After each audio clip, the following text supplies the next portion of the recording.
Hello guys, मोहक मंगल की एक और नई वीडियो आ गई है। सो उस पर रिएक्शन देते हैं और उसके जो इंपॉर्टेंट टॉपिक है उस पर अपना भी कुछ पॉइंट ऑफ व्यू ऐड करते हैं। So let's watch it. करीब 22 मिनट बाद 11:15 AM को सेम व्यक्ति उन पेरेंट्स को वापस कॉल करता है और बोलता है कि आपकी बेटी ने पर वो री एग्जामिनेशन प्रोसेस के दौरान एक बंदे पर फोकस करते हैं जो शॉर्ट्स और स्लीवलेस टी शर्ट पहने हुए 3rd फ्लोर सेमिनार हॉल में सुबह 4 बजे घूम रहा था और उसके कंधे पर सीसीटीवी कैमरा में ब्लूटूथ ईयरफोन्स दिखते हैं। घिनौनी बात तो यह है कि प्रिंसिपल ने विक्टिम पर दोष डालने की कोशिश करी। उन्होंने कहा कि किसी भी लड़की का सेमिनार हॉल में देर रात अकेले जाना बहुत ही इररिस्पॉन्सिबल है, पर बंगाल सरकार ने उनका रेजिग्नेशन एक्सेप्ट नहीं किया बल्कि उनको ट्रांसफर करवा दिया कैलकाटा नेशनल मेडिकल कॉलेज में, जहां वो प्रिंसिपल बन गए। पर क्या वायलेंस रोकना, लॉ एंड ऑर्डर मेंटेन करना बंगाल सरकार और कोलकाता पुलिस की जिम्मेदारी नहीं है? देश में इतना घिनौना इंसिडेंट हुआ है जिससे आपके रोंगटे खड़े हो जाएंगे।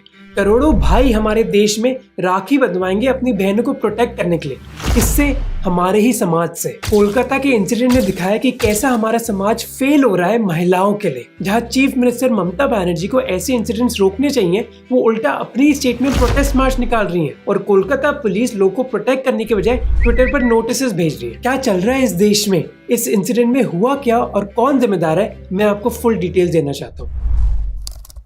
RG Kar medical college north Kolkata के श्याम बाजार लोकेलिटी में बेस्ड है। ये बना था 1886 में और देश के सबसे पुराने मेडिकल कॉलेजेस में से एक है। और इस पुराने अस्पताल में ही एक घटना हुई जिसने पूरे देश को हिला डाला। 8 अगस्त रात के 11 बजे एक 31 साल की पोस्ट ग्रेजुएट ट्रेनी अपनी 36 घंटों की शिफ्ट में थी।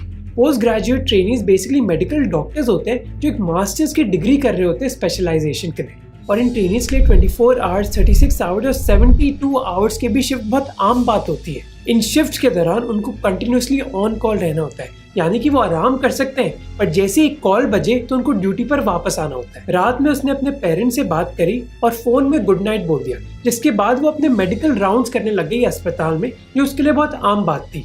रात के 2 बजे उसने एक ब्रेक लिया अपने मेडिकल राउंड से और 4 कॉलीग के साथ वो डिनर करने बैठी। एक इंटर्न, एक हाउस स्टाफर और 2 और पोस्ट ग्रेजुएट ट्रेनी। कॉलेज के पल्मोनोलॉजी डिपार्टमेंट के 3rd फ्लोर सेमिनार हॉल में उन्होंने खाना ऑर्डर किया और फिर वो टीवी पर ओलंपिक्स देखने लग गए, जहाँ वो नीरज चोपड़ा को सपोर्ट कर रहे थे। वो नीरज को सपोर्ट कर रहे थे और उस दिन उसने सिल्वर मेडल भी जीता। सेमिनार रूम 40 बाय 30 फीट का एक कमरा है जहाँ 50 लोग बैठ सकते हैं और इस सेमिनार रूम में घुसने के लिए आपको 3rd फ्लोर की लिफ्ट से एक कॉरिडोर को पास करना पड़ता है जहाँ सीसीटीवी कैमरास इंस्टॉल्ड थे। पर सेमिनार रूम में कोई कैमरा इंस्टॉल नहीं था। जैसे ही नीरज चोपड़ा का इवेंट खत्म होता है तो और सब सेमिनार रूम को छोड़ देते, पर थकावट की वजह से ये लड़की उधर ही सो जाती है क्योंकि उसके 36 घंटे का शिफ्ट था। अब रात के 3 बजे उसको एक इंटर्न जरूर जगाता है एक रिपोर्ट दिखाने के लिए, पर इस रिपोर्ट को देखने के बाद वो वापस सो जाती है। ये आखिरी बार था जब उनको जिंदा देखा गया। अगले दिन 7:30 बजे सुबह 31 साल की पोस्ट ग्रेजुएट ट्रेनी की बॉडी मिलती है उसी हॉल में करीब 10 इंजरी मार्क्स के साथ। उनकी बॉडी सेमी नेकेड होती है और उनकी आंखों और प्राइवेट पार्ट से खून भी निकल रहा होता है। सुबह के 10:53 AM को हॉस्पिटल के असिस्टेंट सुपरिंटेंडेंट उस लड़की के पेरेंट्स को कॉल करते हैं और बोलते हैं कि आपको जल्दी अस्पताल आना होगा क्योंकि आपकी बेटी की तबीयत बहुत खराब है। करीब 22 मिनट बाद 11:15 AM को सेम व्यक्ति उन पेरेंट्स को वापस कॉल करता है और बोलता है कि आपकी बेटी ने कर ली है। उसके बाद तो लोग बोल ही दिया जो आपका लड़की सुसाइड दिया, आप लोग जल्दी आइए। विक्टिम के एक फैमिली मेंबर ने बताया कि अस्पताल ने लड़की के पेरेंट्स को 3 घंटे वेट करवाया बॉडी देखने से पहले। वहाँ हमको 3 घंटा खड़े रखा और जब ये परमिशन दी भी गई तो पिताजी को कहा गया कि आप बस अंदर जाके एक फोटो ले सकते हो, उसके बाद आपको बाहर आना है। जब पिताजी ने अपनी लड़की की कंडीशन देखी वो बिल्कुल टूट गए। उन्होंने कहा कि मेरी बेटी का और मर्डर हुआ है, वो तो चली गई, हम उसको वापस नहीं ला सकते, पर कम से कम हमें जस्टिस मिलना चाहिए। जो भी मैंने लिंक्स और सोर्सेज यूज करे वो सारे पब्लिक हैं, डिस्क्रिप्शन में एक गूगल डॉक में आपको मिल जाएंगे। इंसिडेंट के सामने आने के बाद कोलकाता के पुलिस कमिश्नर विनीत गोयल और स्टेट हेल्थ सेक्रेटरी NS निगम हॉस्पिटल में पहुंचते हैं इन्वेस्टिगेशन के लिए। ये भी पता चलता है कि चीफ मिनिस्टर ममता बनर्जी ने फैमिली से बात कर ली है और उनको स्पीडी जस्टिस का वादा दिया है। पर अब प्रोटेस्ट स्टार्ट हो गई है। आरजीकर अस्पताल के कई डॉक्टर्स और पोस्ट ग्रेजुएट ट्रेनीज ने प्रोटेस्ट स्टार्ट करी है और एक ऑटोप्सी की डिमांड करी है। इसके बाद देश भर के मेडिकल कैंपसेस में प्रोटेस्ट स्टार्ट हो जाती है। 9 अगस्त की सुबह पहले पुलिस कर्मी क्राइम सीन पर पहुंचते हैं।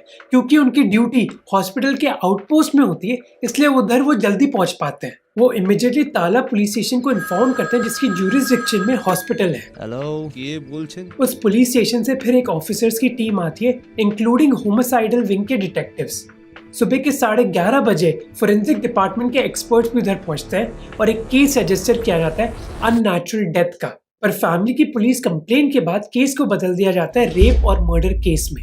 फिर पुलिस की टीम हॉस्पिटल के एक कमरे में 15 कंप्यूटर स्क्रीन इंस्टॉल करती है और सारी सीसीटीवी फुटेज चेक करने लग जाती है, जिसके बाद इन्वेस्टिगेशन स्टार्ट होती है। उस रात 5 लोग नाइट ड्यूटी पर होते हैं। उन सभी को सेपरेट किया जाता है और एक एक करके इंटरोगेशन करी जाती है। क्योंकि उन 5 लोगों की स्टेटमेंट्स एक जैसी होती है, इस वजह से वो पुलिस की निगरानी से बाहर आ जाते हैं।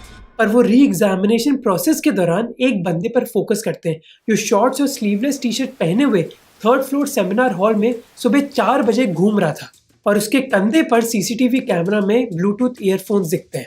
ये डिटेल इंपॉर्टेंट है, थोड़े टाइम बाद आपको पता चलेगा क्यों। हॉस्पिटल आउटपोस्ट का एक पुलिस ऑफिशियल इस बंदे को आइडेंटिफाई करता है। इसका नाम है संजय रॉय। उसकी सेलफोन लोकेशन फिर ट्रैक करी जाती है और पता लगता है कि वो कोलकाता के सॉल्ट लेक में एक पुलिस बराक में लोकेटेड है। अगले दिन यानी कि 10 अगस्त को एक पुलिस की टीम भेजी जाती है उसको पकड़ने के लिए। इस चीज के दौरान इन्वेस्टिगेशन आगे बढ़ती है और क्राइम सीन पर उनको ब्लूटूथ ईयरफोन्स मिलते हैं। संजय से पुलिस पूछती है कि आपके ब्लूटूथ ईयरफोन्स कहाँ हैं जो सीसीटीवी कैमरा में हमें दिख रहे हैं। संजय कहता है वो गुम गए। पर जब पुलिस संजय के ब्लूटूथ को ऑन करती है, उस फोन का ब्लूटूथ ऑटोमेटिकली कनेक्ट हो जाता है उन ब्लूटूथ ईयरफोन से जो उनको क्राइम सीन में मिला था। जिसके बाद पुलिस रिकॉर्ड में संजय सस्पेक्ट नंबर 1 हो जाता है और उसकी इंटेरोगेशन स्टार्ट हो जाती है। वारदात की रात जब पहली बार संजय हॉस्पिटल घुसा था तो उसने दारू पी रखी थी। वो रात के 11 बजे फिर हॉस्पिटल को छोड़ता है और दारू पीने के लिए और वापस आता है सुबह के 4 बजे। कोलकाता पुलिस ने कहा है कि संजय ने कन्फेशन कर ली है, पर इन्वेस्टिगेशन में एविडेंस के लिए उन्होंने संजय की बॉडी पर कई इंजरी मार्क्स भी देखे और उन्होंने विक्टिम के नाखून से जो स्किन के सैंपल्स मिले वो भी संजय के डीएनए सैंपल से मैच करने की कोशिश करी है। ऑफिशियल फॉरेंसिक रिपोर्ट अभी तक रिलीज हुई नहीं है। पर संजय रॉय है कौन? संजय को उसका परिवार इंक्लूडिंग माँ, बहन और पड़ोसी एक कलंक बुलाते हैं। उसकी 2 बहनें, बड़ी बहन एक असिस्टेंट सब इंस्पेक्टर है कोलकाता पुलिस में और दूसरी बहन एक सिविक वॉलंटियर है। उसकी एक बहन ने कहा कि मैं उसके बारे में बात बिल्कुल नहीं करना चाहती क्योंकि वो हमारे परिवार के इतिहास में एक कलंक है। मैं उसके बारे में एक ढंग की चीज भी नहीं कह सकती। अगर उसको फांसी भी दी गई तो हम उसकी बॉडी तक कलेक्ट करने नहीं आएंगे। संजय ने 2019 में कोलकाता पुलिस के डिजास्टर मैनेजमेंट ग्रुप को as a civil volunteer join किया था। सिविल वॉलंटियर्स बेसिकली वो लोग होते हैं जो पुलिस की ट्रैफिक मैनेजमेंट या फिर डिजास्टर रिस्पॉन्स में मदद करते हैं। वो कॉन्ट्रैक्ट वर्कर्स होते हैं और महीने के उनको 12,000 मिलते हैं। वो ऑफिशियली कोलकाता पुलिस के नहीं होते, पर संजय अपने आप को ऑफिशियली कोलकाता पुलिसमैन की तरह ही इंट्रोड्यूस करता था। इनफैक्ट उसकी बाइक में भी कोलकाता पुलिस का एक स्टिकर था। और ये पहली बार नहीं था जब संजय आरजी कर कैंपस आया था। 2 साल पहले वो उधर एक बावर्ची था, पर फिर वो 2 साल के लिए गायब हो गया और जब वो वापस आया उसने इंट्रोड्यूस किया अपने आप को कोलकाता पुलिस की तरह। हॉस्पिटल स्टाफ ने बताया कि संजय उधर आता रहता था और वो प्रिंसिपल संदीप घोष के क्लोज भी था। इनफैक्ट संजय ने ये चीज़ यूज भी करी थी पैसा कमाने के लिए। वो पेशेंट से पैसा लेकर उनको वादा करता था कि वो हॉस्पिटल में उनको भर्ती करा देगा। अभी संजय एक सस्पेक्ट ही है क्योंकि ऑफिशियल फोरेंसिक रिपोर्ट नहीं आई है। इस वजह से सीबीआई या फिर पुलिस इन्वेस्टिगेशन में कोई कंक्लूसिव एविडेंस नहीं मिला है संजय के अगेंस्ट। पर ये कोई पहली पुलिस कंप्लेंट नहीं है संजय के खिलाफ। 13 मई 2023 को उनकी बीवी ने एक पुलिस कंप्लेंट फाइल करी थी क्योंकि जब वो 3 महीने प्रेग्नेंट थी तब संजय ने उनको पीटा था। उसके 1 साल पहले 8 अगस्त 2022 को एक और पुलिस कंप्लेंट फाइल हुई थी संजय के खिलाफ ऐसी चीज पर पुलिस ने उसके खिलाफ कोई एक्शन नहीं लिया। इनफैक्ट वो पुलिस के साथ एज ए सिविक वॉलंटियर काम करता रहा। दुर्गा देवी जो संजय की सास है, उन्होंने कहा कि वो उनकी बेटी को पीटता रहता था, पर अगर तब पुलिस ने उसके खिलाफ एक्शन लिया होता तो शायद आज ये इंसिडेंट होता ही नहीं। ये बिहेवियर रेपिस्ट के अंदर बहुत आम बात है। याद रखना कि रेप सेक्स के बारे में नहीं है बल्कि पावर और कंट्रोल के बारे में। रेपिस्ट के अंदर कोई सॉरी की फीलिंग भी नहीं होती, उल्टा वो दोष डालते विक्टिम पर ही। जैसे देखिए कि मुकेश सिंह जिनको फांसी की सजा दी गई थी निर्भया कांड में, वो क्या बोलते हैं। ताली कभी एक हाथ से नहीं बजती, दोनों हाथों से बजती है। ये चीज़ देखी जाए। अगर कोई शरीफ लड़की होती है रात को 9 बजे मतलब नहीं घूमती है। लड़के भी उतने उससे ज़्यादा जिम्मेदार है रेप के लिए, ये लड़के हैं उससे ज़्यादा। मैंने 3 महीने पहले एक फुल वीडियो रिलीज किया था रेपिस्ट की साइकोलॉजी के बारे में, तो इस वीडियो के बाद आप इस वीडियो को जरूर देखना। डिस्क्रिप्शन और पिन कमेंट में आपको लिंक मिल जाएगा। संजय के पकड़े जाने के बाद भी कई लोग खुश नहीं है, क्योंकि उनका कहना है कि संजय ने अकेले काम नहीं किया, बल्कि जो रियल कल्प्रिट है उसको छिपाया जा रहा है। क्योंकि जो ऑटोप्सी रिपोर्ट में शॉकिंग डिटेल्स थी, उसने ये दिखाया कि ये करतूतें एक आदमी की हो नहीं सकती। 9 अगस्त शाम के 4:40 PM जो रिपोर्ट हुई, उसने दिखाया कि मैट्रेस पर कई बाल पाए गए। इसके अलावा उस रिपोर्ट में कई ग्रूसम डिटेल्स हैं जिनको मैं डिस्कस नहीं करना चाहता इस वीडियो में, जैसे कई एक्सटर्नल इंजरीज जो बॉडी में पाई गई। पर डॉक्टर सुबर्णा गोस्वामी जो आरजी करके एक फॉर्मर स्टूडेंट है, उन्होंने रिपोर्ट पढ़ी और उन्होंने कहा कि रिपोर्ट में लिखा है कि मल्टीपल पेनिट्रेशंस की गई थी, जिसका मतलब है कि बस एक आदमी इन्वॉल्व नहीं था इस चीज में। पर कुछ डिटेल जो इंटरनेट पे सर्कुलेट हो रही है, जैसे वजाइना में 150 ग्राम सीमेन पाया गया है, वो बिल्कुल गलत है।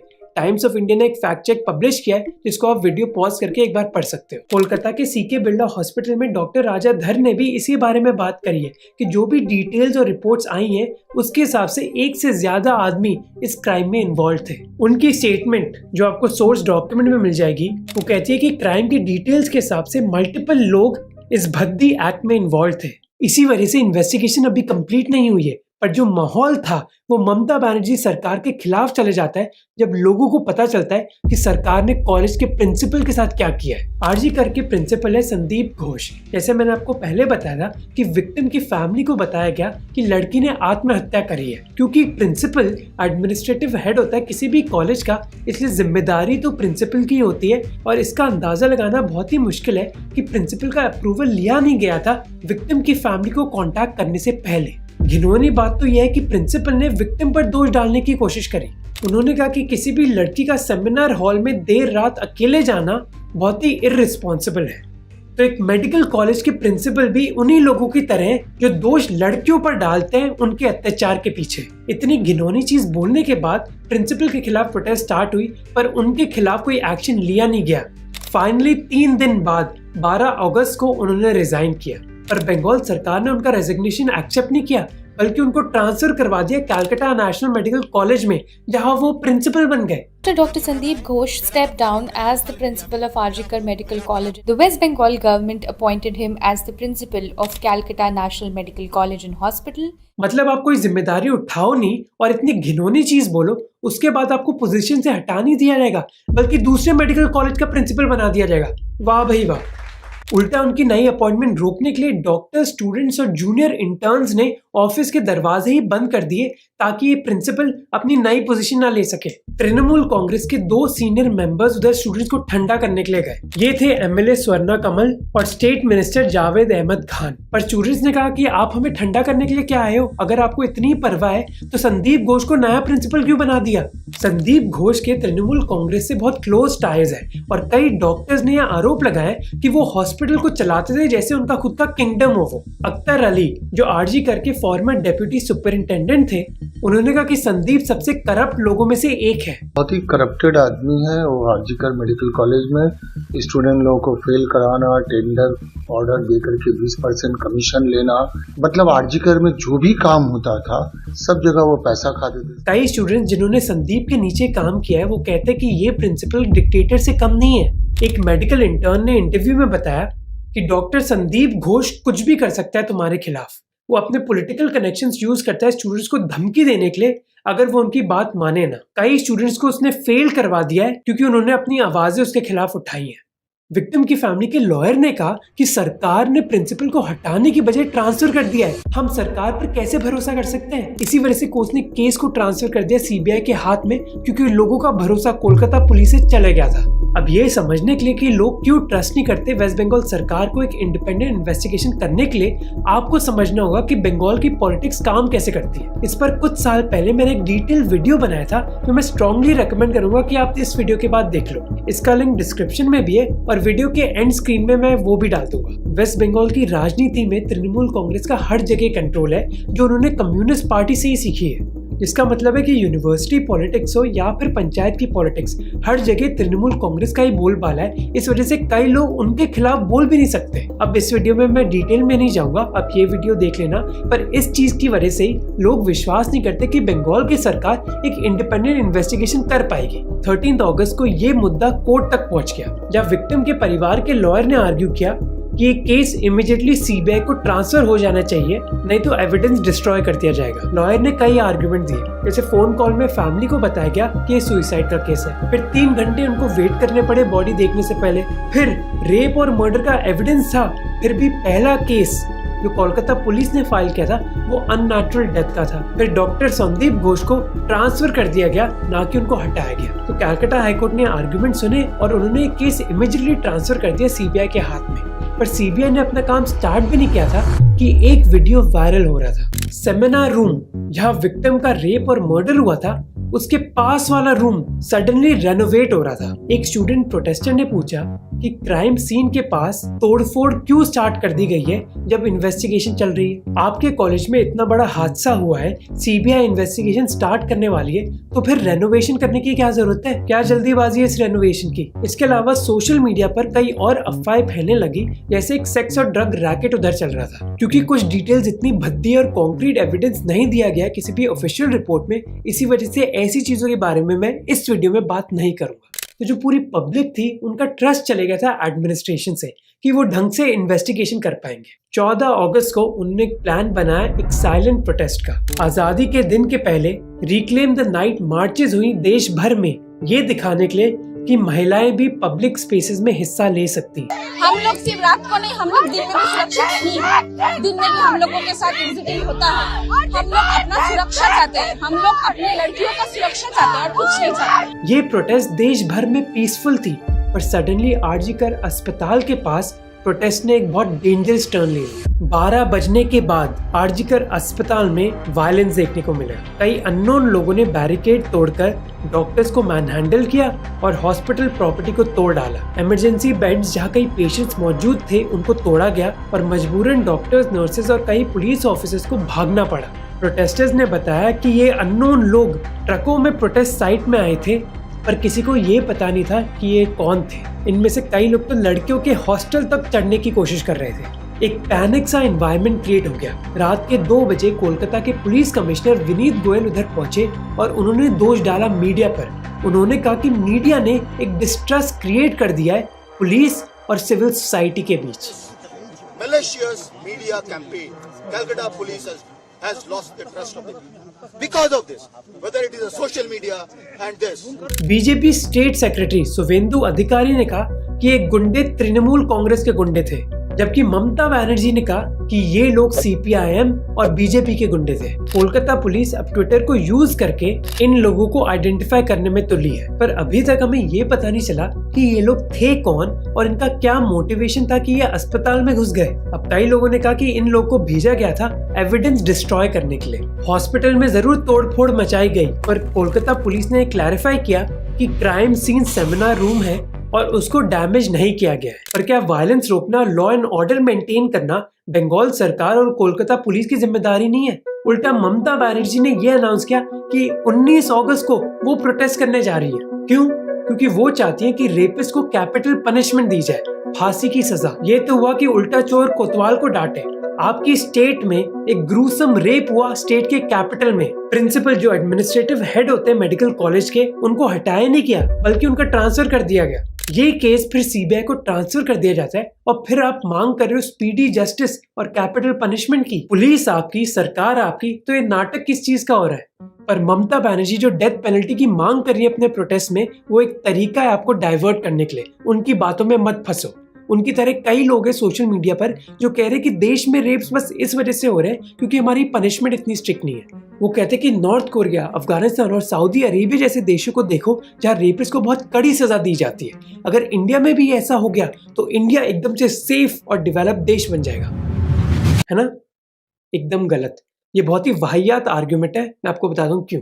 इंडिया में जो 97% रेप्स होते हैं उधर विक्टिम क्रिमिनल को जानती है, तो यानी कि रेपिस्ट फ्रेंड, फैमिली मेंबर या फिर आस पड़ोस का आदमी होता है। अब मान लो कि अगर रेपिस्ट फैमिली मेंबर है और सजा डेथ पेनल्टी है, तो आपको लगता है कि क्या होगा लड़की के साथ?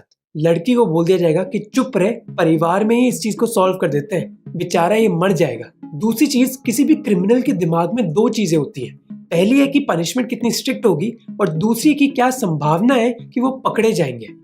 हमारा पूरा देश बस पनिशमेंट से ही ऑब्सेस्ड है कि फांसी पर चढ़ा दो, गोली से मार दो। हम दूसरी चीज के बारे में तो भूल ही जाते हैं। आपको लगता है कि रेपिस्ट को पता नहीं है कि उसको सजा मिलेगी? उसको पता है, पर वो कॉन्फिडेंट है कि केस जाएगा ही नहीं उधर तक। रेप केसेस में कन्विक्शन रेट बस 27% है, यानी कि 73% केसेस में कोई कन्विक्ट नहीं होता। इसीलिए पनिशमेंट बढ़ाने की जगह हमें बेटर पुलिसिंग और फास्टर कोर्ट्स में इन्वेस्टमेंट करनी चाहिए। 2019 में एक फेमस हैदराबाद रेप और मर्डर केस हुआ था, जब पुलिस ने सस्पेक्ट्स का एनकाउंटर कर दिया था। सिर्फ आधे घंटे में पुलिस ने 4 आरोपियों का एनकाउंटर किया। तब पूरा देश जश्न में था कि देखो क्या हो रहा है रेपिस्ट के साथ। इस एनकाउंटर के बाद क्या रेप्स बंद हो गए हमारे देश में? नहीं, क्योंकि ना पुलिसिंग बदली और ना कोर्ट्स। ममता बनर्जी आपको बेवकूफ बना रही है ये कहकर कि डेथ पेनल्टी की मांग करनी चाहिए हमें, जबकि उनको अपना टाइम स्पेंड करना चाहिए कोलकाता पुलिस को इम्प्रूव करने में, और उनको अपना टाइम स्पेंड करना चाहिए बच्चों के बीच जेंडर इक्वालिटी प्रमोट करने में। याद रहे कि रेप बस एक तरीका होता है सेक्सुअल एक्सप्लॉयटेशन का। हर दिन जो लड़कियां घूरी जाती हैं और उन पर ताने मारे जाते हैं, वो एक और तरीका है सेक्सुअल एक्सप्लॉयटेशन का। और ये तभी सॉल्व होगा जब हम हमारे बच्चों को ढंग की सीख देंगे। तारों की टोली एक एनजीओ है जो इस प्रॉब्लम की जड़ को सॉल्व करने की कोशिश कर रही है। कैसे? बच्चों को पढ़ा के जेंडर इक्वालिटी के बारे में। मेरी बड़ी बहन की शादी हो गई और वो पढ़ना चाहती है अब भी, पर उनके जो पति है ना वो मना कर रहे हैं। अगर मैं तारों की टोली से थोड़े से दिन पहले और जुड़ी होती ना, तो वो आज पढ़ रही होती। अगर हमें इस प्रॉब्लम की जड़ को सॉल्व करना है तो हमें ऐसी एनजीओज को ही सपोर्ट देना होगा, क्योंकि प्रॉब्लम तब सॉल्व होगी जब समाज की सोच बदलेगी। इसके बारे में आप और जान सकते हो इस डिटेल वीडियो में जो मैंने बनाया था रेपिस्ट की साइकोलॉजी के बारे में, और उसके बाद आप ये वीडियो देख लेना ये जानने के लिए कि तृणमूल कांग्रेस इतनी पावरफुल क्यों है वेस्ट बंगाल में।